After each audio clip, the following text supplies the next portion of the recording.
Na kusalimu ndugu mpenzi msikilizaji na mtazamaji wa Reality Mambo TV. Matumaini kwamba uko vema katika muda huu wa mchana ambao unakwenda kunitegea sikio na kusikiliza habari ambazo nimekuletea.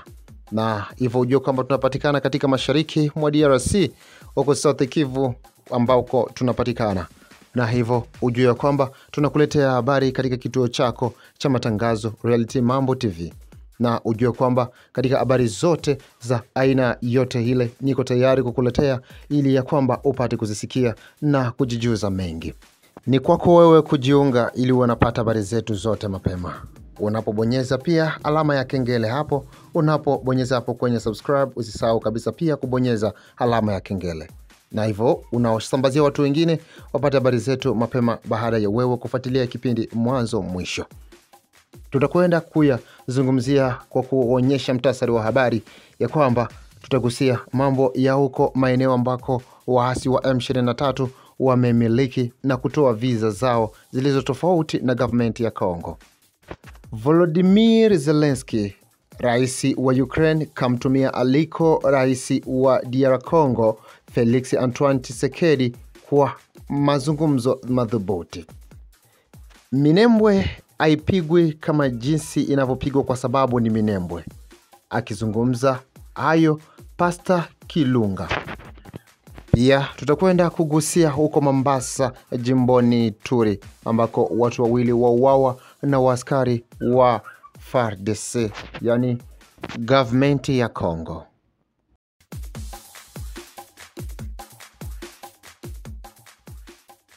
Baada ya huo mtasari wa habari, na nikuletee sasa habari kamili maeneo ambako uko waasi wa M23 wamemiliki kwa muda huu. Wameamua ya kwamba kufanya jambo fulani lililo la dharau kwenye government ya Kongo kwa kutoa visa zilizo za kwao kabisa za kipekee kinyume na government ya Kongo. Na hivyo wakikataza kabisa ruhusa yoyote ile katika maeneo yao ambao wamemiliki kwa utendaji kazi au kuruhusika kivyovyote vile. Na hiyo imemfanya bunge wa kitaifa Toby Kayumbi kusimamia neno la kusema kwamba inaweza leta hatari kwa wananchi. Tukumbushe kwamba alisimamia neno kusema kwamba nchi ya Kongo inabaki kabisa kuwa imara, nayo haiwezi kugawanyika.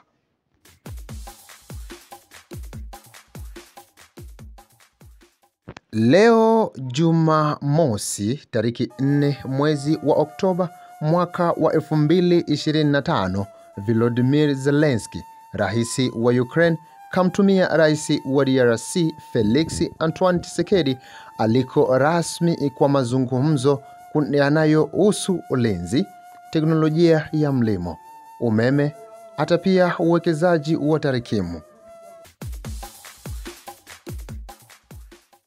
Minembwe ipatikanayo katika jimbo la Kivu ya Kusini. Akizungumza hapa Pastor Kilunga akionyesha ya kwamba Minembwe haipigwi kwa sababu ni Minembwe, lakini inapigwa kutokana na hali ya kisiasa ambayo inazidi kukorogwa hapo. Na hivyo tumsikie akizungumza mengi kwa undani zaidi. Watu wengi walifahamu Minembwe kama Minembwe, na watu wengi waliona wazi kwamba Minembwe ni mji ambao unazaraulika.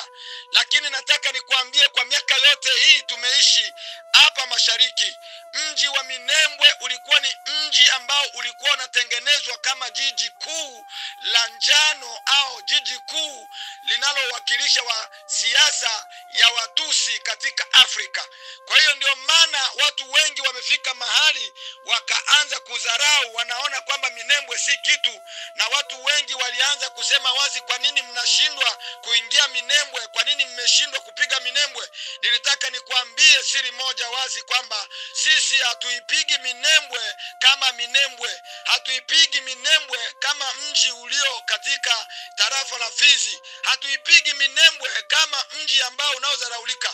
Lakini ujue wazi kwamba wale wa imperialiste waliweka Minembwe kama jiji kuu la njano au jiji linaloweza wameweza kufanya siasa kubwa, yani siasa ya imperialiste. Nguvu zao ziko pale Minembwe, na ule mji wa Minembwe ndio uliofanyika vikao vikubwa vya kupindua miji mingi hapa Afrika, lakini watu wengi walikuwa hawajui hilo, na ndio maana walikuwa wameweka nguvu zao nyingi pale. Na hivyo nilitaka nikuambie wazi kwamba, kwa sababu nilikuambia wazi vita vinavyokuja vitagusa Minembwe, na kwa sababu tutaigusa Minembwe, ujue wazi kabisa kwamba vita ni vikali, kwa sababu utakwenda kugusa jiji njano la wa imperialiste. Ujue hilo wazi.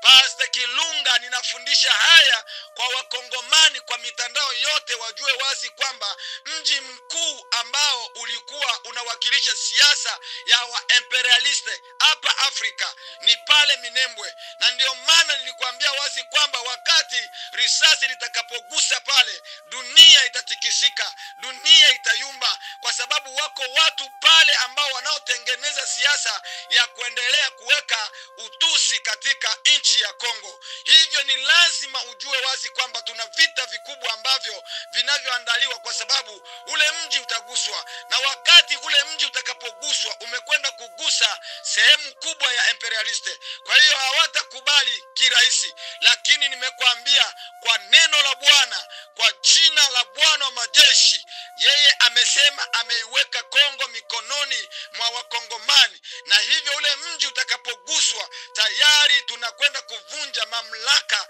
ya wale waliokuwa wanataka kuwaweka wakongomani waendelee kuwa mafukara. Ule mji ni mji ambao unaweza ukaudharau, ule mji unaweza ukauona ni mji mdogo, lakini ninakuambia kwa neno la Bwana, haya ulikuwa unayaona ni mambo ya kawaida, lakini Mungu ametaka niyafunue kwa wakongomani wapate kujua wazi kwamba pale ndio kunapotengenezwa siasa inayoharibu Afrika.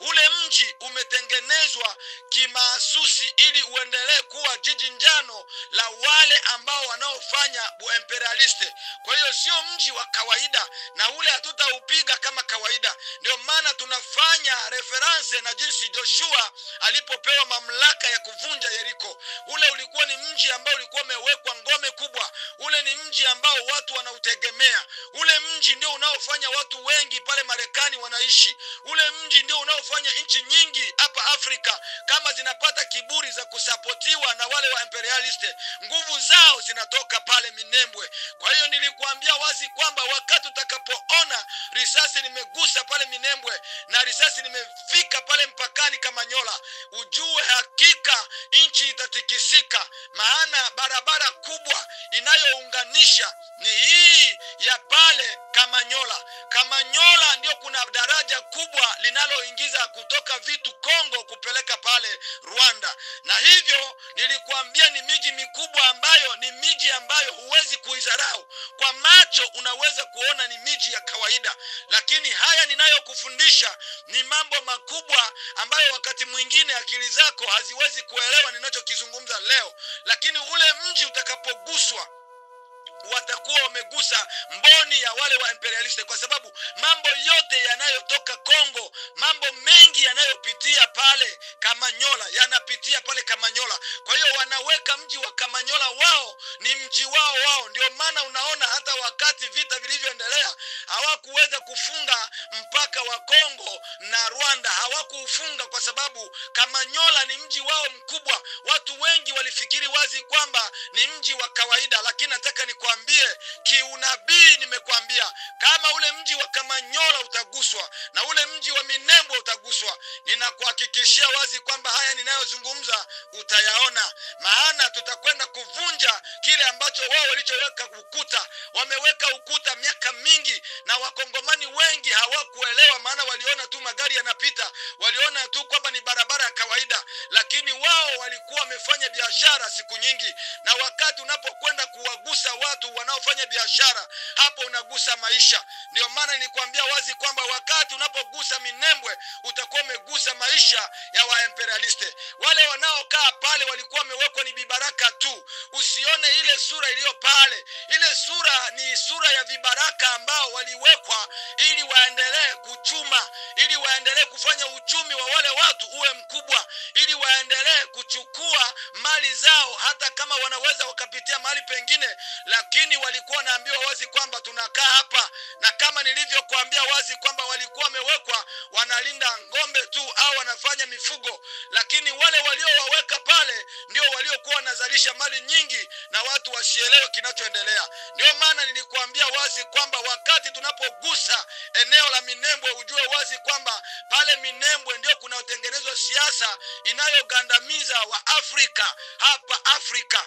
Ujue hilo wazi kwamba lazima tuungane Wakongomani, lazima Wakongomani tujue wazi tunavyoweza kushikana kwa pamoja, tuangalie jinsi tunavyoweza kushambulia ule mji, maana Mungu amekwisha kuweka ule mji mikononi mwa Wakongomani. Wakongomani mahali popote ulipo, nataka nikutie moyo, nataka nikuongezee maarifa kwamba kama wana kiburi kwa ajili ya ule mji Minembwe. Kwa hiyo lazima muda umefika tushughulikie Minembwe, muda umefika tushughulikie Kamanyola, muda umefika ili Mkongomani ajue wazi kwamba jiji njano la imperialiste ni pale Minembwe. Usizarau Minembwe, usione kama ni kakijiji kadogo hakana nguvu. Nimekuambia katika haya ninayokufundisha, yatakapotokea ndipo utaelewa haya ninayokuambia. Usizarau Minembwe. Nataka nikwambie macho ya wazungu wote iko pale.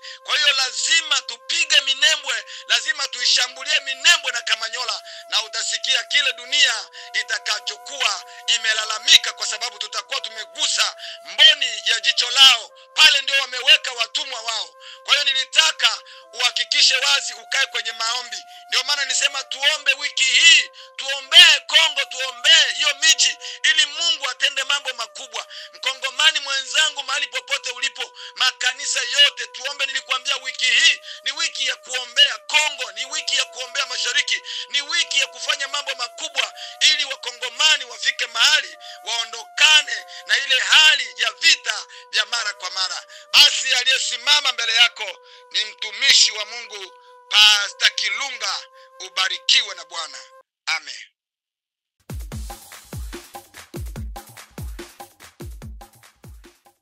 Na mara moja tumalizie huko mjini Mombasa, jimboni Ituri, ambako watu wawili wauawa na askari wa FARDC katika government ya Kongo usiku wa Jumatano kuamkia Ijumaa.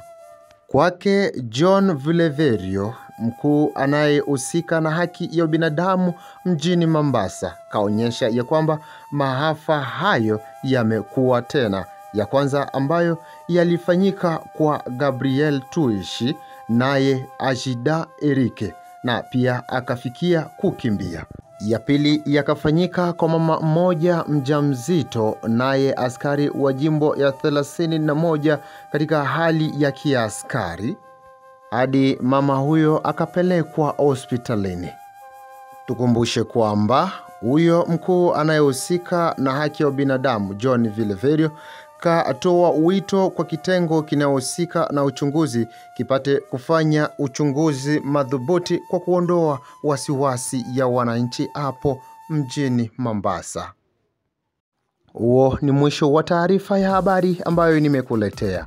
Ujue ya kwamba kabla wewe haujamaliza na kufika hadi tamati kabisa kugonga mwamba, unaweza tu ukasubscribe hapo na kubonyeza alama ya kengele ili wanapata habari zetu mapema, na hata watumia watu wengine wapate kufaidia zaidi kama jinsi unavyofaidia kwa habari. Nikikushukuru kwa kufika tamati, ulikuwa nami mwanzo hadi mwisho, nikisema asante. Tutakutana tena hata wakati mwingine ikiwa majaliwa ya Bwana.